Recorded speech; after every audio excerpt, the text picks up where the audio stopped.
right.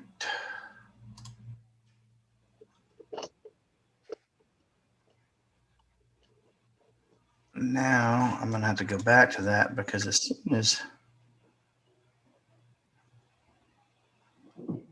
that starts, YouTube, when you run YouTube Live, it pops up on the screen, and all of a sudden you're hearing yourself talk 2 minutes before.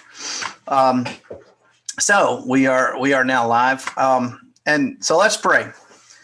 We thank you, God, for this time together, this time for us to discuss Amos, to discuss what it means to us now, and where we can change our lives to change the world. Bless us and bless those who surround us. In Jesus' name, amen. So let's start off by just a general discussion. What did you get out of the book of Amos? What surprised you? What encouraged you? What shocked you? I guess that's the same as surprised. What inspired you?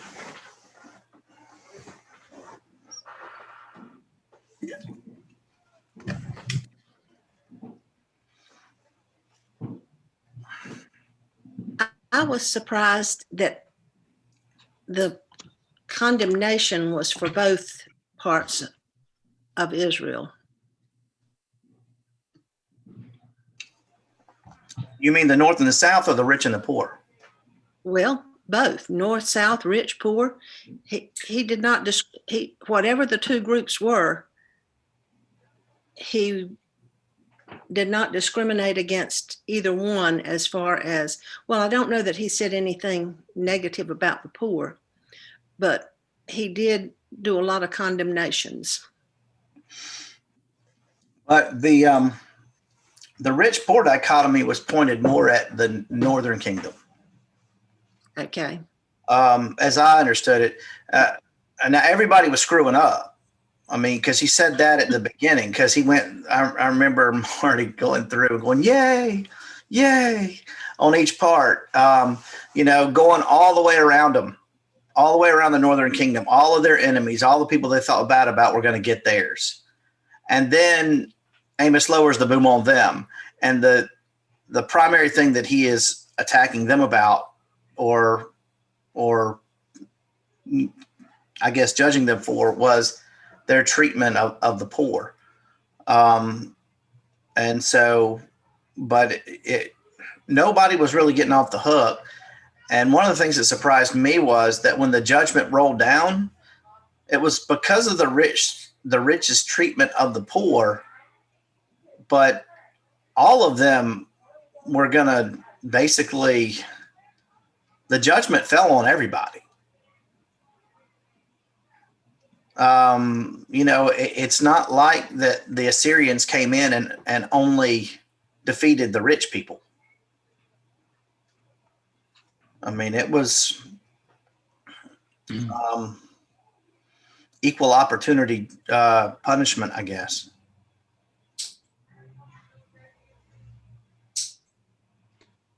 So what else? Well, this is a dumb question alert, first of all, but so how were the rich people supposed to know how to treat the poor? Were they just supposed to be nice people, or had that been laid out somewhere? It had been laid out in the Pentateuch primarily. I mean, just the way that, taking care of the widows and orphans in their distress. I mean, that was part of the law. It was kind of built into the law that the weaker part was cared after. But at the same time, it was to your point.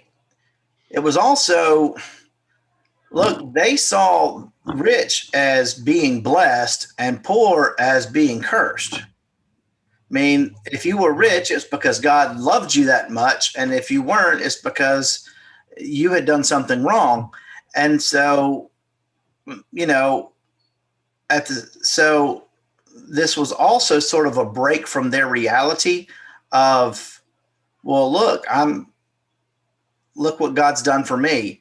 And one of the things that Amos says is, whoa, not so fast. Slow down. You may not, this may not be exactly the way you see it. And so it throughout scripture, there is talk of, taking care of those less fortunate. But at the same time, their society was still set up not to in some ways. But they also had laws in place that would, like the Leverett laws, which are, for us, it's just, women were thought of as property very much back then. And so what would happen if your husband died, then it was the responsibility of the next living male in his family to marry you. And so the whole part about where the guy spills his seed on the ground was not about masturbation. It was about the fact that he was basically saying, I'm not taking care of her. And so there's very much taking care of widows and orphans, those less fortunate. And because as God cares for us. And so, it's sort of an ongoing theme, but you still have very much the culture of the day still, as it does today, finds ways to sort of push them aside. That's a whole lot of answer for. That was helpful. Thank you. And I missed last week, so I don't know if you've talked about current day things. That's what today is, Carol. That's all today is. Okay, well then I'll back up and wait until you talk about it. No. It's you're talking about current day things. So go ahead. Well, okay, talking about doing for the poor and children, of course, orphans, makes you think about the immigrants coming in, the children coming in, and we're supposed to take care of them. However, we only have so many resources, and there's children here that need help. So, how should we feel about that? Well, I'll throw that one out to everyone else before I weigh in, because that's a big question. It worries me a lot to, I'm pulled both directions.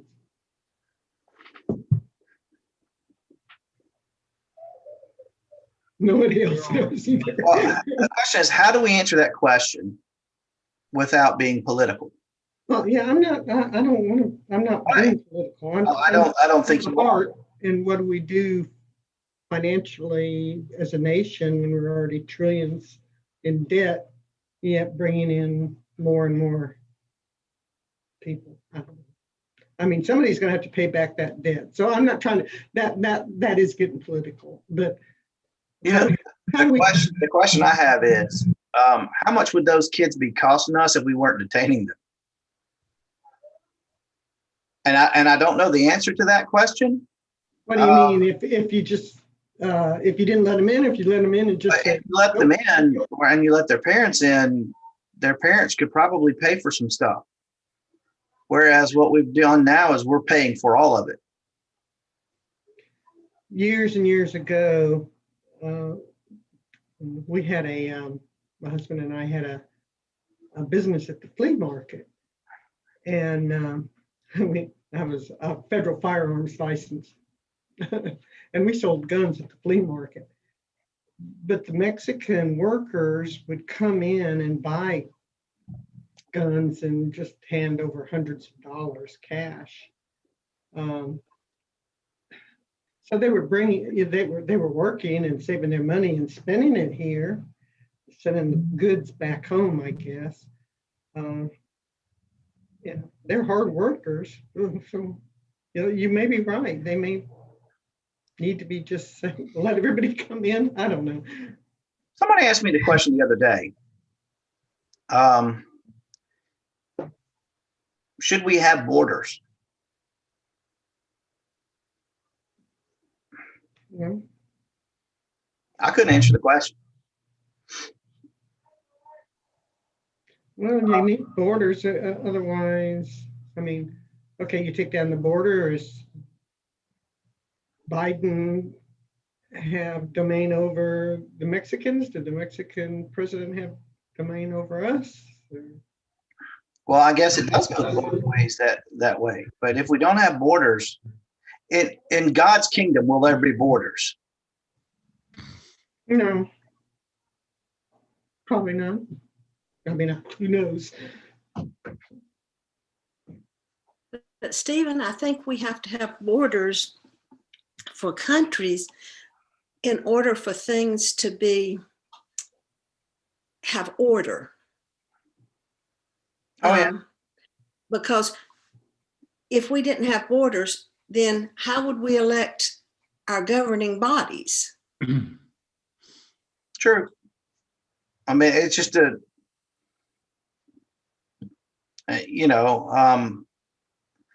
well, if we're having these imaginary lines, I mean, why are we so protective, though, of people coming in and out of it?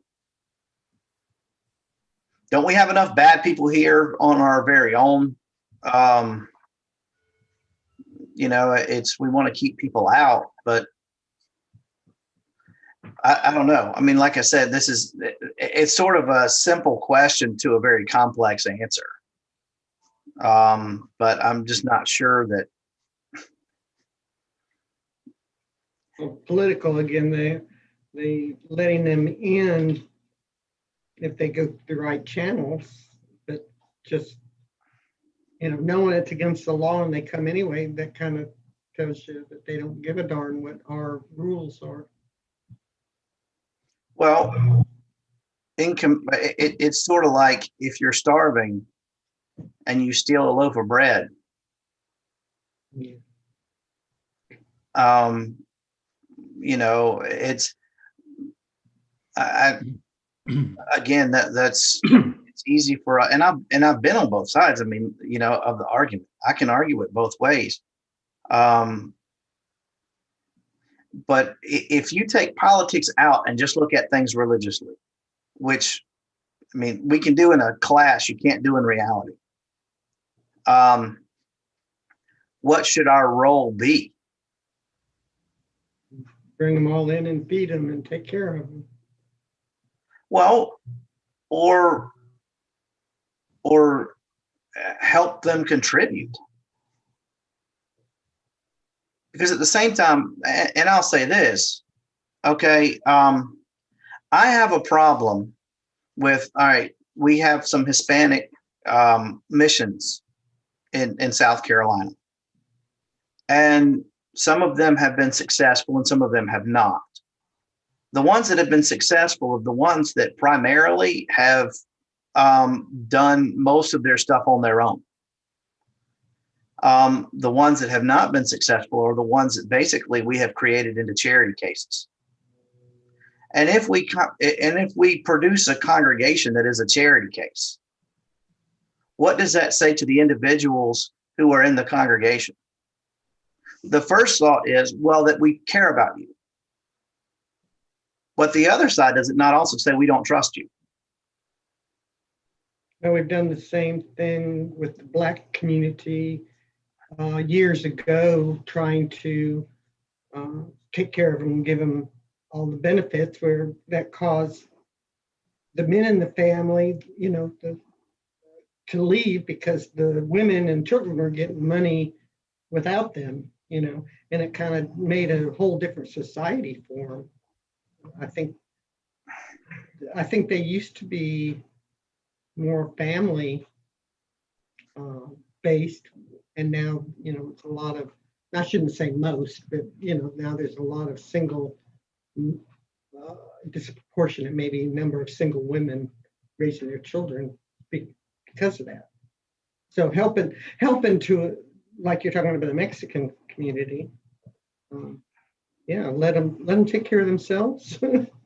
Well, now, and Frank, yeah, I mean, Hugh and Carol, y'all don't realize this, but Frank, I mean, this was kind of his, all of this was his specialty before he retired. And so, Oh, good. you know a lot more about this kind of stuff than I do, Frank. So I'd love to hear you weigh in.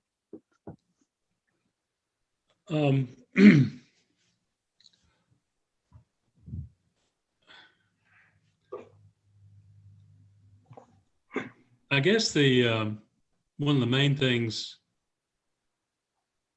I learned was I'm in trouble hearing them. can you not hear me? I know. Can you turn it up, Mom? Mine's all the way up as far as it'll go. Is that Maybe if I bad? go off and try to come back in and don't do it through the computer and see if it'll come through on TV.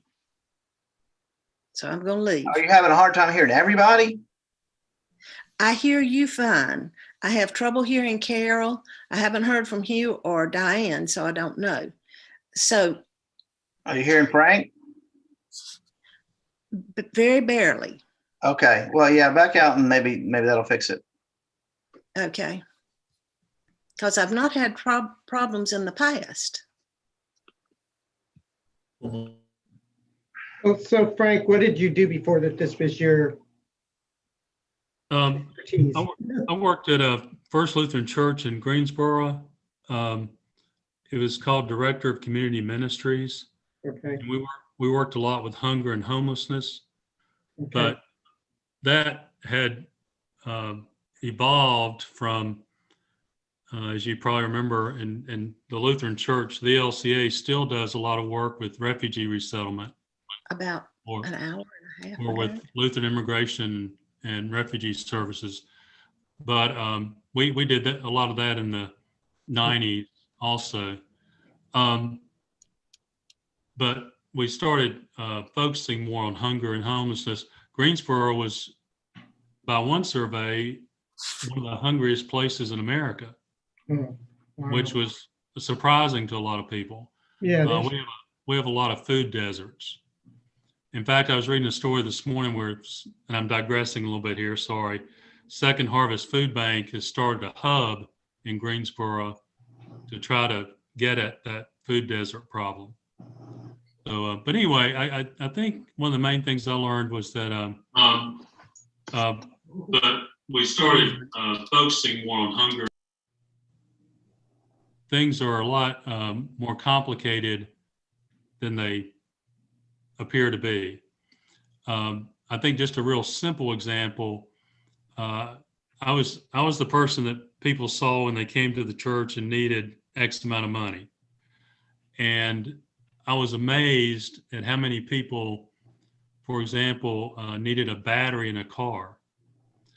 And without the battery in the car, they couldn't drive the car, which meant they couldn't go to their job, which meant they couldn't make money, which meant that they probably were going to be fired or laid off. And it was just a pretty constant cycle for basically $150. Mm-hmm. And I'm gonna guess that most people on this screen, or most people that we know, can afford $150 to help somebody. But that $150 was the difference between making it and not making it.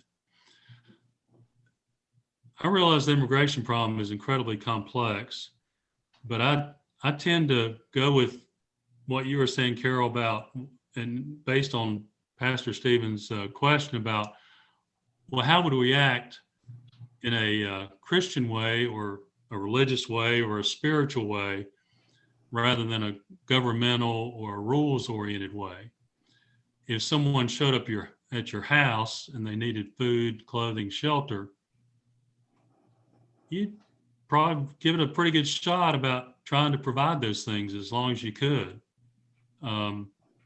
And that's how I kind of look at the immigration issue.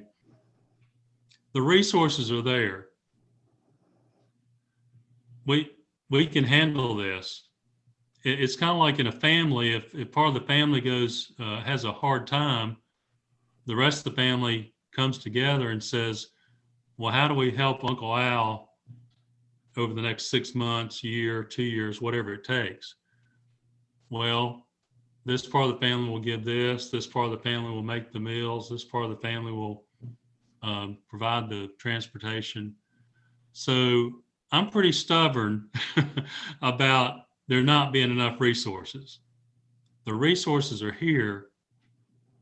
It's just a matter of finding them, but they're here. Pulling them from other unworthy endeavors, maybe.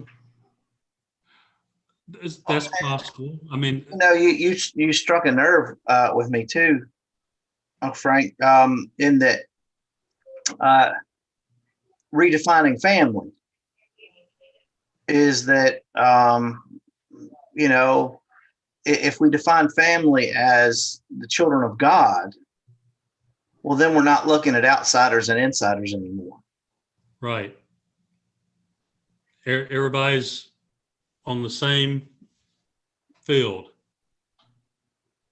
And that's a hard thing to do, particularly if you don't like people or don't trust them, or worse, fear them. And a lot of fear is out there about the unknown, the other, them, they. It's probably simplistic, but I mean, I've had this experience, and I don't know if you have, that once you meet folks and talk with them, they're just folks. They're men, women, children. Yes, some different sexual orientations, but they have to eat, they have to sleep, they have to have a place to live. That part's pretty easy. The hard part is it's such a big problem.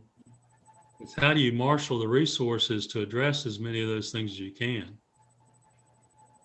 Now, where I struggle is, I think, Carol, you said this, was, and Stephen alluded to it also, is the dependency problem. Will people become too dependent and become to expect assistance? That's a hard one. If I ever figure out an answer for that one, I'll go on the road and talk about it. Well, that's individual. I was on food stamps at one time when my kids were little, welfare. And it was hard to go back to work because I would lose the Medicaid, excuse me. Right. And still try to provide for my family, but my pride, which is a bad thing, I guess, but I just went back to work and hoped I could make it. And I did, but it would have been very easy to stay as I was, knowing that I still had some of those benefits, Well, especially now. I mean, my wife was telling me yesterday that she either heard on the news or read an article or something, how fast food restaurants are struggling to get employees because unemployment is so lucrative right now that if some folks that were laid off from jobs, even teenagers that were laid off from jobs during COVID are getting astronomical amounts of money. Mm-hmm. And if they went and worked at a fast food place or something like that, they would lose that unemployment and make less money. Sure. Which, I mean, where's the problem?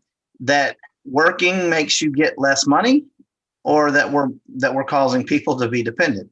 And so, there's two sides to that coin as well. It's one of the things that I ran into, and Frank, I know you did too, at the church, is who do you trust? Oh, sure. I mean, because my first month in ministry, first month, a woman came and said that she had recently gotten out of prison and that her apartment was going to lock her out if she didn't pay rent. So I did the smart thing. I said, well, we only will give money. We'll help you, but we'll only give money directly to your landlord. And I had Vacation Bible School. And so the landlord agreed to come and get the money, which was kind of surprising, but okay. So she came that evening during Vacation Bible School. I ran a copy of her driver's license. And while I was running all that stuff, she was talking to members of my class. And this was the landlord. So we got a check and, sent her on her way. And then I had some people there that worked in the criminal justice system, and they said, some things didn't ring true. So she left the phone number. I called it. Her number had been disconnected. So we stopped payment on the check right there. Right. About 2 months later, she and two accomplices were in the newspaper for going around and scamming churches. Mm-hmm. Yeah. And so and people like that make people like me jaded. And so it's difficult to just, here you go, without asking questions. If I'm on the street and somebody asks for money, I am much more willing to give that money than I am the church's money. Sure.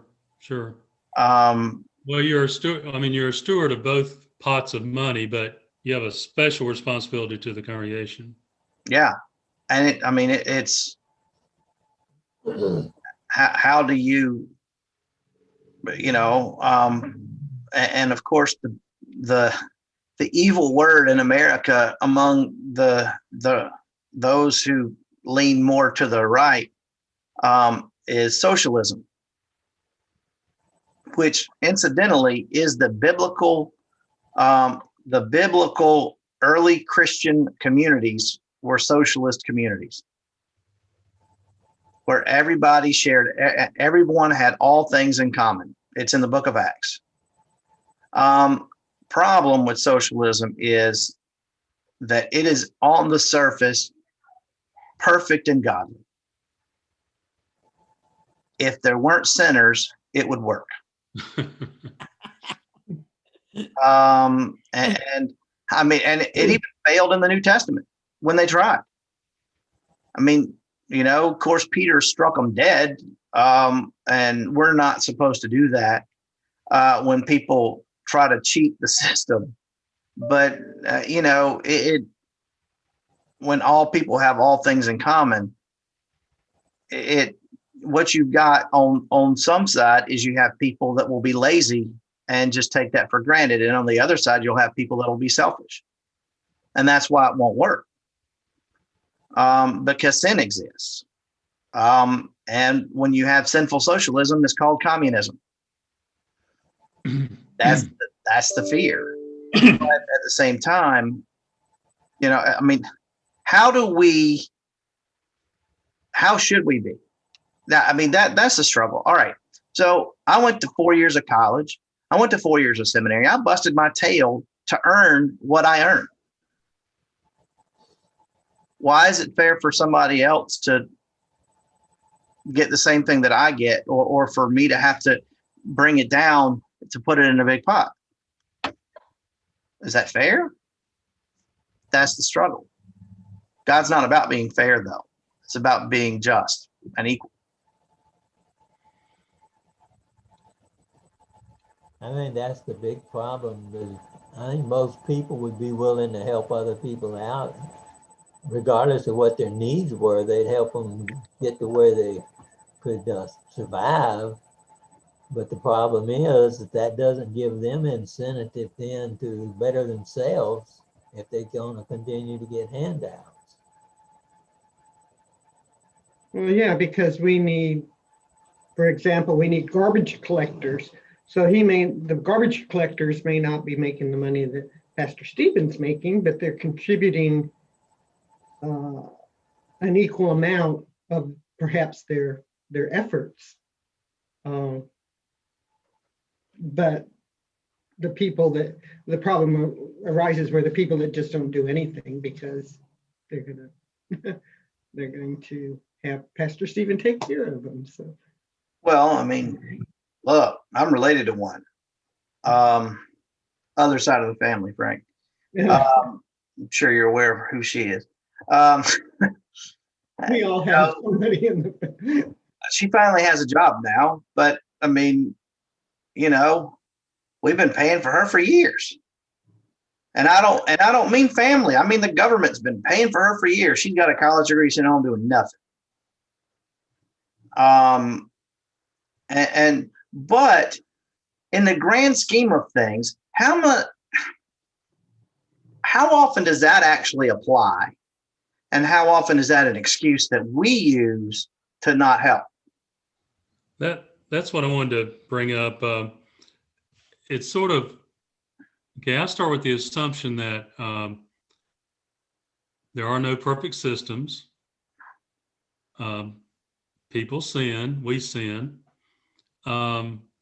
So what's an acceptable rate of fraud or waste to achieve a greater goal or vision, or usher in the kingdom is, I think, the way we would talk about it. Is it 5%, 10%, 15%? What is it?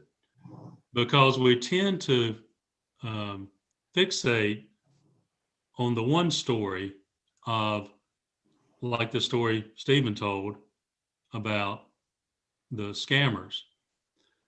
He could also tell us about the 90 other people or households that he helped, or the church helped through him as a representative of the church. But we tend to fixate on the scammers, not the folks that we've helped. And part of that's because we hear the rest of that story. Right. Wouldn't it be much more powerful for all of us? And now, like, we have Mission Lexington, which is equivalent to Greensboro Urban Ministries, and run equally as well. I'm assuming that Urban Ministries is still run very well. Yeah. Because when I was there, it was like for me the model. It was just phenomenal, and Mission Lexington is the same. Just really run well and does a great job. And they've learned to tell the stories of the people that they've helped and put faces on donations. This is what your contribution has done. And so, unfortunately, a lot of the times when we help people at church, that's the last time we see them. Unless they're members. And if they're members, we're really not going to tell their story because, that's kind of, they don't want all the people that know them to know that they got helped. But I wonder if there is some way that we can find ways to tell stories or to track folks to say, hey, let us know how this has helped you and how this has changed you. And because I think we've all been at points in our lives when we needed a little bump. Well, could you on the church members, and not telling who they are, but maybe put it in the bulletin that we have a family that in the church that needs extra help. If you have money or certain goods that they may need without telling who they are. I think people would feel good knowing if they were helping somebody within their close-knit community. Well, and honestly, that's easy. If a church member comes and says, I can't pay my mortgage, we'll find a way to pay their entire mortgage. Mm-hmm. If a stranger off the street comes and does that, there's no way we're going to, And the trouble with that also is it goes back to an often non-Bible quote that people use: God helps those who help themselves. And that works inside the church family of, well, we'll help our own. Well, who is our own?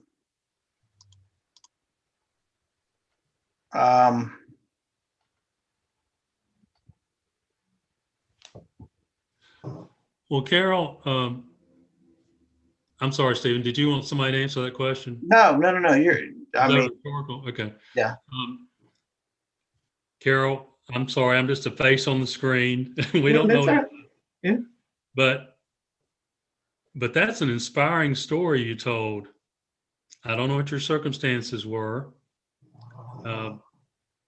And maybe at some point we can meet and find out, or you'd be willing to share. Well, my husband had a mental breakdown, and so I ended up. He never worked again. My kids were babies. I had 3 children that were babies, and thank God I was able to.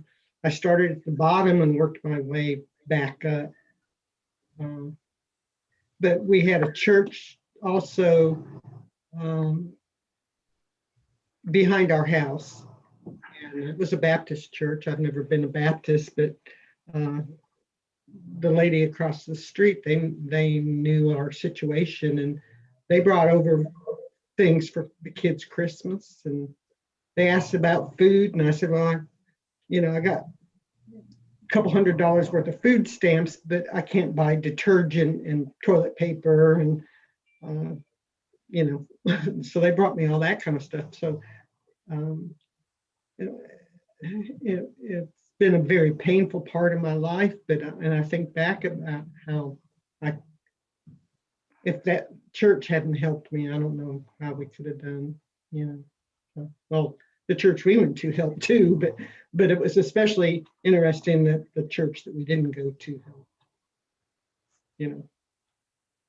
And I'm certainly not one to compare churches, but I would say that the one church seems to have a more expansive view of who is my neighbor. Mm-hmm. But the great thing is that both churches helped in the ways that they felt like they could at the time. Mm-hmm. Well, congratulations, and wow, that's a great story. You must be a hard worker and a smart person and tough and stubborn, and I must have a little bit of hell, to tell the truth, in my younger days. Yeah. Wow. And my kids turned out good, so hey, well, I did all right. Well, that's a treasure. That's a gift to celebrate. Yeah. That's wonderful. Well, okay, I'm really going to change course here. I wanted to go back to when we were talking about wages and unemployment benefits. And Stephen, you brought up a good point. I wonder if the question is, are the unemployment benefits fair and the wages aren't? Well, if the state unemployment will pay a percentage of what you earned up to, well, it used to be like $324 or something a week. So people that made a larger income, they're struggling. But if somebody gets an additional $600, and they're, like you said, fast food workers, that they didn't bring home $900 to begin with. Well, for the answer to that question is yes and no, because a friend of mine has a son who's now a freshman in college, who last year was a senior in high school, and he worked in a restaurant, and so they laid him off. And so he was getting unemployment, and he was getting $600 a month. He wasn't making anywhere close to $600 a month. He didn't need anywhere close to $600 a month. It was a nice little bump for them to send him off to college with. But, it's the thing is, and I don't know, I mean, everything had to be done so quickly that no one stopped to say, okay, who needs the money that we're sending? You know, who is, I mean, when you're giving more money away than the person was earning to begin with, I mean, unemployment was supposed to be a percentage of something to help people get by. And for some people, it has been. And like my brother-in-law lost his job, and it was really hard for him to be able to find a new one. And thank God he finally has, because, you know, he worked in tire sales, you know, and COVID downsized his company. I mean, that's what it was for.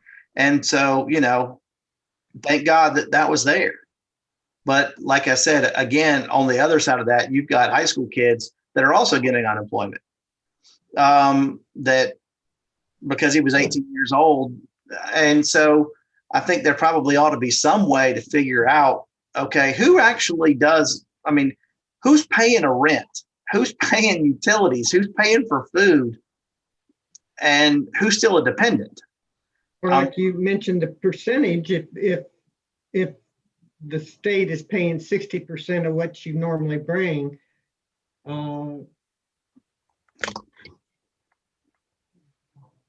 if the federal government adds another 30% or something, so that you're close to what you used to make, but you know, triple and quadrupling what you made to begin with, it certainly doesn't seem wise in my opinion. Well, and I think probably with that, and I mean, we're getting political now, but they probably should have looked at, you know, if you look at how many dependents you have, you know, are you head of household? Are you someone else's dependent? The IRS can do that. They know who's a dependent and who's not. I mean, I am glad that they stepped up with unemployment so that it did not ruin people's lives, that they lost their job. You know, I am so happy that, because there would be people that would never be able to dig out what last year did to them if they hadn't done that. You know, it was a very good thing. And so I guess on the whole, they did the right thing. But you're right, though. Are there people that aren't making enough? But then there's the flip side of that. You know, we talk about a fair living wage.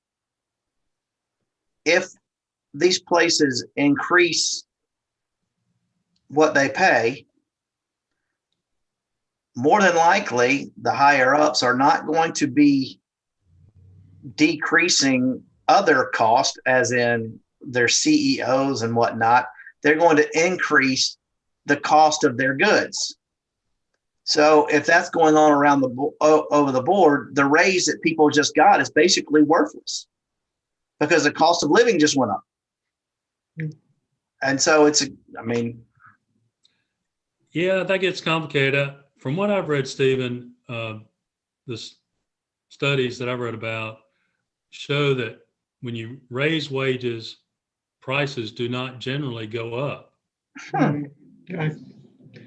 But I think you brought up a good point about the pressure seems to be on these perhaps unfairly paid workers bear the brunt of pushing the cost up, rather than the CEOs reducing or having their salaries reduced by, say, and I'm just making up numbers here, 5%. 5% of $5 million can be spread out. That'll pay a lot of fry cooks. Right. So how can that be kind of looked at? You know, how much is enough for people who are making lots of money? And I'm not saying they don't deserve it, that they haven't worked as hard as you have or anybody in the screen has. But you start making millions of dollars, is a couple of million, is that going to hurt you? You know what I mean? I'd love to know. The CEOs aren't the ones that are going to to lose money, that's for sure. But what about the people, okay, minimum wage was $7.75 an hour. What about, and they want to raise it to 15. What about the people that are making 15? Now they're minimum wage people. Do you think they're going to want to work for the same thing that McDonald's is paying their people? You know, no, they want to raise too. Well, the prices have to go up. You know, I remember that when it went up to $7.75 an hour, that you went to the grocery store and immediately you saw an increase, and you forget about that now because now you're used to it. And I guess I'd wonder, how much is $7.75 worth now? I mean, because it seems like what happens is, you know, the level is frozen. Yeah, right? yeah. That's the kind of thing I get concerned about. But I am not an economist. But as we talk about this, it's also something for us to think about individually. But just realize this, the whole thing as we read Amos, and I mean, this was dealing with their politics as well. It's a deeper issue than we can figure out here. However, as we look at our government and how things go, we know what the end result should be, because this is what our faith teaches us. And what I believe that we should strive to do is encourage our elected officials, in addition to doing things ourselves, encouraging our elected officials to find ways, using what the Republicans say and using what the Democrats say, somewhere in between, there's probably a good answer. The problem is nobody wants to listen to the other side. And so instead of coming up with the best of both worlds, it's the majority wins. Because, I mean, as we've talked here, there are two sides to every coin. I don't believe, I mean, yes, some people are just inherently greedy, but I don't believe that one side is greedier than the other. I think they just look at it from different viewpoints. And we need to put those viewpoints together to figure it out, because it's not good if we always give people fish and never teach them to fish. But if you don't give them fish to start off with, they'll be dead and you won't be able to teach them to fish because they'll starve to death. And so, there's all of that in mixed in. And so I've always said, I used to say that I was a Republican because when we render under Caesar that which is Caesar, and under God that which is God, the poor don't belong to Caesar, they belong to the church. And the church ought to be taking care of them. And I've had too many church members along my way say, no, the government takes care of those people, we don't have to. And it lets us off the hook. Well, the government does a bad job of it. The church would do a much better job of it. Case in point, any urban ministries. Case in point, Mission Lexington. That's where the church does a much better job of taking care of people. And so, that's what we're called to do. We are called to take care of the widows and orphans. We have 7 minutes. And in that time, though, we got to decide where we go from here. So what's next? Before you do that, lunch. Stephen, before you do that, I do have one thing to say. Talking about how the church does things.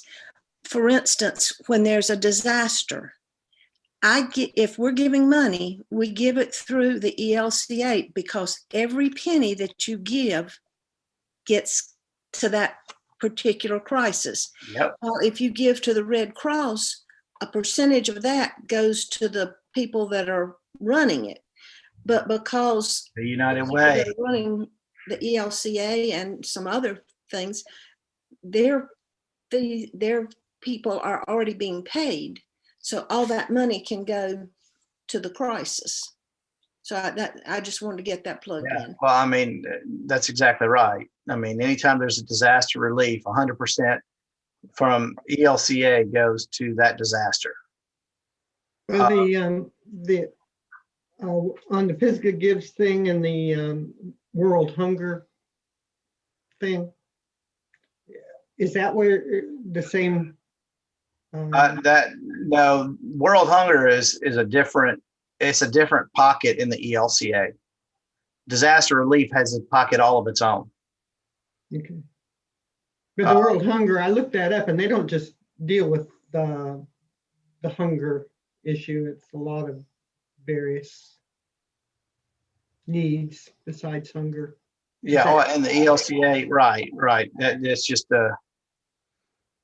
well, I mean, they also deal with water and, I mean, basically that's our worldwide Let's Help People fund.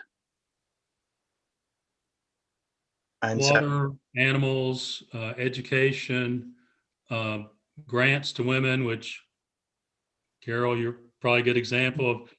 If there's a lot of evidence that shows if you can reorient a mom's life, those children and the wider community are going to be better. Sorry, Stephen, you want to talk about where we go next? Sorry. Yeah, I keep interrupting. I'm sorry. Well, that's okay. This is a great discussion. I mean, it's been a phenomenal discussion. This is what Bible study should be. It's not just about, okay, well, the Hebrew word of this means this. It's about, okay, the meaning of the book means this. Now, what does that mean to us? And so you can do it all at once. I kind of like, I mean, we learned a lot from Marty. I mean, that was phenomenal. How is she doing, by the way? I haven't heard Mama. Have you? You're muted. Marty is doing better. She, my sister-in-law was going to go grocery shopping for her yesterday, and she said she wanted to ride with her. So that's the first time she's been out of the house since she had her problem, since she's been in the hospital. So she's able to walk around the house without as much breathlessness. That's good. That's Yeah, good. They said 2 to 3 weeks. The newsletter kind of indicated that she was recovering. It was slow, but she's on an upswing. Is that fair to say, Sherry?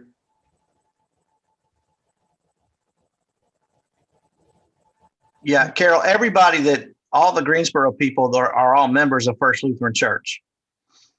And to give you a little history, that is my father's home church. Okay. And so that is where, like, my aunt grew up, who was Connie, was on there. However, Frank got a job there, and he is my mother's sister's husband. And so I've got both sides of my family now go to this church, but my mother did not grow up at First Lutheran. She grew up at Lutheran Church of Our Father on the other side of town. And so, which is where I was married. Right. I remember that wedding. I was there. So yeah, I mean, but that church is like, when my grandparents, when all the grandparents on my father's side died, that's where the funeral was. But on my mother's side, it was at another place. But now all of her side there is also at First Lutheran. And so it's basically the world revolves around me. And so that's what First Lutheran has become. But, well, I will figure something out for next week then. And until then, and we welcome y'all to all come back and join us, as I announced in church on Sunday, even though we are beginning to open our doors and not requiring, we are not limiting numbers anymore. This is going to be the ongoing format for Bible study because we like it better. And we don't even have to leave our house. So y'all take care, and I hope to see y'all next week. Thank you all. Enjoy.